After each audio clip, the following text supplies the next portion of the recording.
अनस की स्टोरी में आपका स्वागत है। आज फिर हम एक नई कहानी लेकर आपके सामने उपस्थित हैं। तो चलिए शुरू करते हैं आज की कहानी।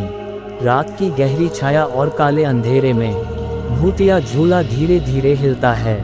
एक अजीब सी चिरपिंग आवाज़ सुनाई देती है, जैसे कोई अतीत की कहानी सुना रहा हो। झूले पर अनजाने मुक्तिदाता की भूषा लटकी हुई है, जो आत्मा की चित्र ना करती है। चुपचाप रात के अंधेरे में भूतिया झूला हिलता है। उसकी डोली से आती है एक खौफनाक आवाज़, जैसे कोई अदृश्य खिलौना खेल रहा हो। झूला रुकता नहीं और उसकी चलने वाली आंखों में छुपा हुआ रहस्य दर्शकों को डरा सकता है। मध्य प्रदेश के इंदौर शहर के बाहर एक छोटा सा गांव है, जिसका नाम है पाटन। इस गांव में एक पुराना झूला है, जो आज भी खड़ा है। ये झूला बहुत ही खूबसूरत है, लेकिन ये भी बहुत ही खतरनाक है। कहा जाता है कि इस झूले पर रात के समय बैठने पर एक भूतिया आत्मा आ जाती है। यह आत्मा झूले को इतनी तेजी से चलाती है कि कोई भी उस पर बैठने वाला व्यक्ति बच नहीं पाता है। इस झूले के बारे में कई कहानियां प्रचलित हैं। एक कहानी के अनुसार कई साल पहले इस झूले पर एक लड़की ने आत्महत्या कर ली थी। उसके बाद से इस झूले पर उसकी आत्मा भटकती रहती है। दूसरी कहानी के अनुसार इस झूले पर एक चुड़ैल रहती है। ये चुड़ैल झूले पर बैठने वाले लोगों को अपना शिकार बनाती है। इन कहानियों से गांव के लोग बहुत डरे हुए हैं। वे रात के समय इस झूले के पास नहीं जाते हैं। एक दिन गांव में एक नया लड़का आया, जिसका नाम था अमित। अमित बहुत ही साहसी था। वह इन कहानियों पर विश्वास नहीं करता था।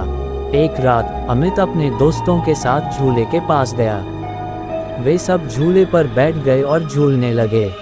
शुरू में तो सब कुछ ठीक रहा, लेकिन कुछ देर बाद झूला अचानक से तेजी से चलने लगा। अमित और उसके दोस्त डर गए। वे झूले से उतरने की कोशिश करने लगे, लेकिन झूला इतनी तेजी से चल रहा था कि वे उतर नहीं सके। अमित ने देखा कि झूले के पीछे एक काली परछाई खड़ी है। उस परछाई में एक लाल आंख थी, जो अमित को घूर रही थी। अमित को समझ आ गया कि यह वही भूतिया आत्मा है, जिसके बारे में कहा जाता है। वह बहुत डर गया। उसे लगा कि अब उसकी मौत निश्चित है।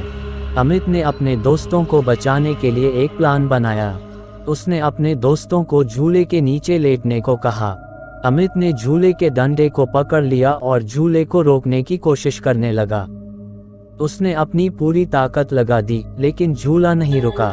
अमित को लगा कि अब वह झूले के साथ नीचे गिर जाएगा, लेकिन तभी उसके दोस्तों ने झूले के नीचे से उसे पकड़ लिया।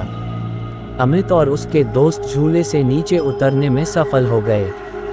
वे बहुत थके हुए और डरे हुए थे। अमित ने इस घटना के बाद कभी भी भूतिया झूले के पास नहीं जाना चाहा। लेकिन अमित की कहानी से गांव के लोगों को कुछ सीख मिली। उन्होंने फैसला किया कि वे अब कभी भी रात के समय इस झूले के पास नहीं जाएंगे। नैतिक डर हमेशा बुरी चीज़ नहीं होती है। डर हमें सुरक्षित रहने में मदद कर सकता है। अगर हम डरते हैं, तो हम गलत कामों से बचते हैं। इस कहानी से हमें ये भी सीख मिलती है कि हमें अंधविश्वास पर विश्वास नहीं करना चाहिए। हमें हमेशा वैज्ञानिक तर्कों पर भरोसा करना चाहिए। अगर आपको वीडियो अच्छी लगी हो तो प्लीज़ वीडियो को लाइक करें और चैनल को भी सब्सक्राइब करके बेल नोटिफिकेशन को ऑल पर प्रेस कर दें। Thanks for your watching.